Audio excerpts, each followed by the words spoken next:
His wish was simple. Remember us, he said. That was his hope, should any free soul come across that place, in all the countless centuries yet to be. May all our voices whisper to you from the ageless stones. Go tell the Spartans passer-by, that here by Spartan law we lie.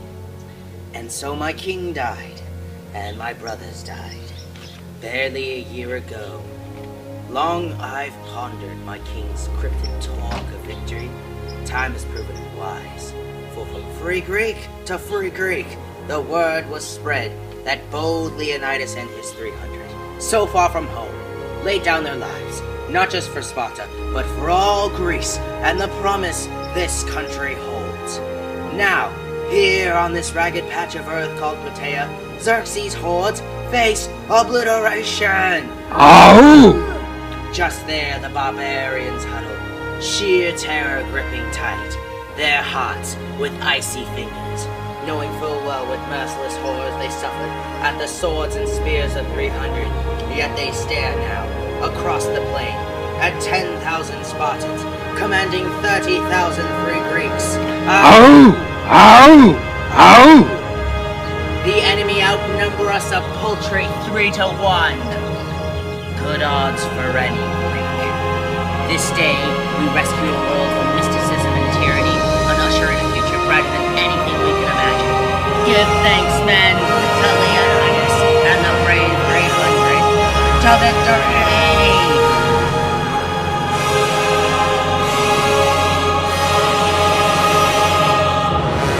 Yeah, I'm pretty sure that the Greeks didn't have as good or inspiring speeches as that. Or Playmobil warriors. Let's learn about the actual Greco-Persian wars.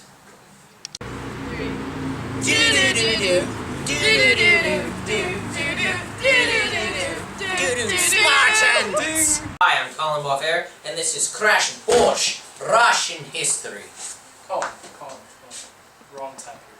Dang it, stupid communism. That hasn't been invented yet. Spartans! Yay, you got it right! Let's Yay. talk about the movie 300 and its sequel, which I didn't get to see due to its rated R-ness.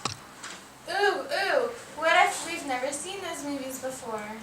Oh, student number 7, due to the movie industry, they tried to take the movie 300 and its sequel and glorify and actionize, yes, that is a word, this historical event. What ended up happening was the Persian army, which they include in the movie, which was probably somewhere around 1 million, we don't know for sure, decided to take on a Spartan force of around 300 men. Why 300? Well, due to a religious festival, the Spartan army could not go to fight against war because it was forbidden. Therefore, the king decided, I shall go with my advanced bodyguard, and so with him and his 300 men, they met up with 700 Thespians and decided to fight against the Persian army at the Pass of Thermopylae. No, they did not fight in slow motion, and no, the traitor was most likely not a hunchback. Though there was a traitor, the army was big, and Xerxes was trying to use extreme force to conquer all of Greece, which helped give rise to the legend of 300. Did you know that the Greek soldiers actually had to wear armor because they didn't have abs of steel to deflect weapons? Dang movie industry, always trying to make money for themselves by attracting the women. For the open letter. If only I could find the secret compartment. Okay, it's mine. This is Stan's time to shine.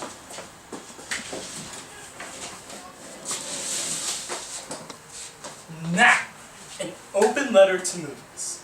But first, inside the secret refrigerator is the secret compartment.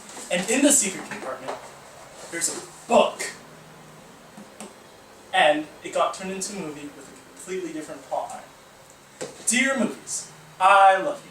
You're like books I can see with my eyes. Though you aren't always accurate due to capitalism, remember that. People try to make money off of you, but they don't always make it accurate.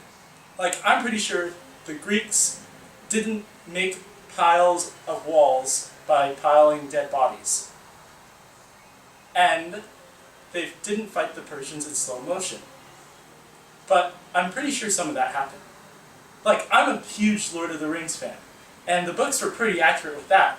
But books like Jurassic Park, the movie and the book just didn't work together. Next wish is Stan. Stan, I am the star of this show, not you! Oh no! Oh no! Oh no! Oh no! Oh no! Ah! That's right.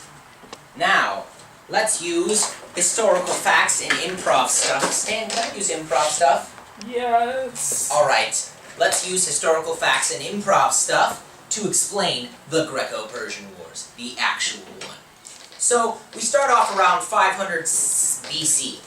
Around 500 BC, we have an area which was close to where Turkey is, lived a bunch of Ionians who were at the moment under the control of the Persian Empire.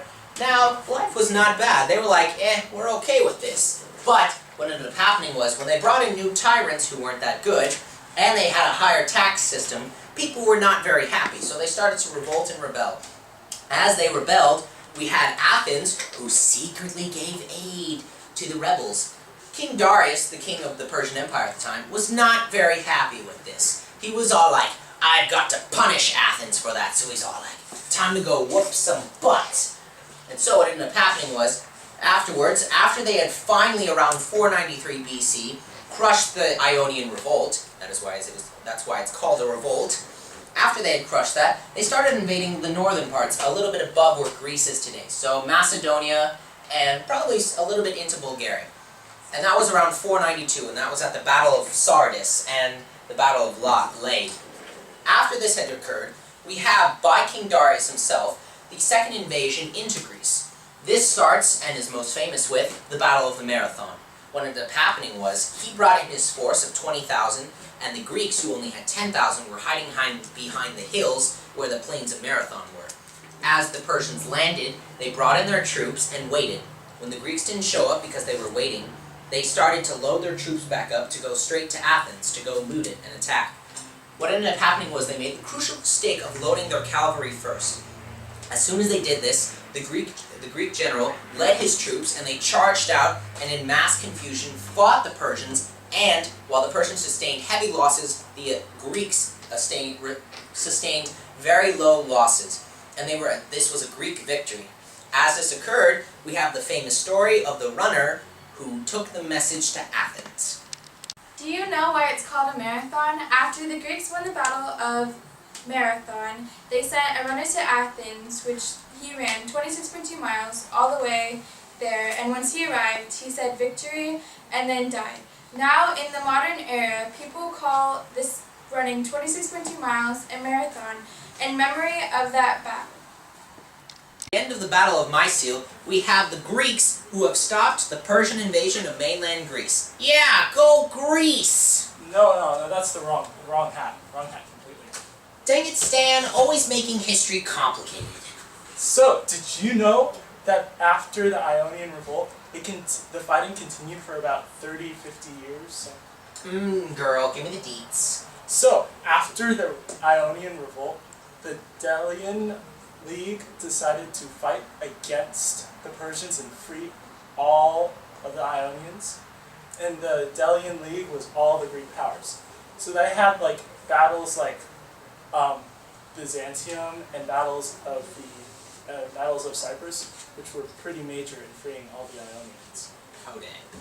This ended with the Treaty of Calais, the Peace of Calais. This ended the Persian Wars fully after we had both the first stage, which was the Ionian Revolt, then we have the second and third invasion by Darius and then Xerxes, and then we have the 30-year period from the end of the Battle of Mycale till the Treaty or Peace of Calais around 449 BCE. Although the Greeks had defended their homeland, they did not conquer the Persians, and it wasn't until Alexander the Great came along and then conquered the Persian Empire that the Greeks finally, in a sense, got their revenge. Because nobody conquers the Persian Empire unless you are, wait for it, the Mongols. Because nobody conquers the Persian Empire unless you are, wait for it, the Mongols. The Peace of Calais, we have the end of the Persian Wars, and the end of the Persians trying to fight the Greeks. But with this end, what would have happened if the Persians had won? Would they have continued and conquered a lot, just like the Mongol Empire? Or would the Greeks have eventually revolted and caused the entire collapse of the empire? We may never know. While this war may not be the biggest or grandest, it is still a very important war because it is considered by some to be the savior of the West. This war stopped the Persians from continuing to dominating and possibly have stopping all the intellectual knowledge that we have gotten from the Greeks. It is very important to consider both sides of the situation. The Persian Empire, I've heard a lot of great things about, but the Greeks also had some good qualities, even with all their bad qualities, like in Sparta, who, hey, they had good army, bad leadership. Now, with this being said, what can we do? Well, we can learn from history and not repeat the mistakes of the past. I'm Colin B, and this is Crash Course Greek History. Thanks for watching.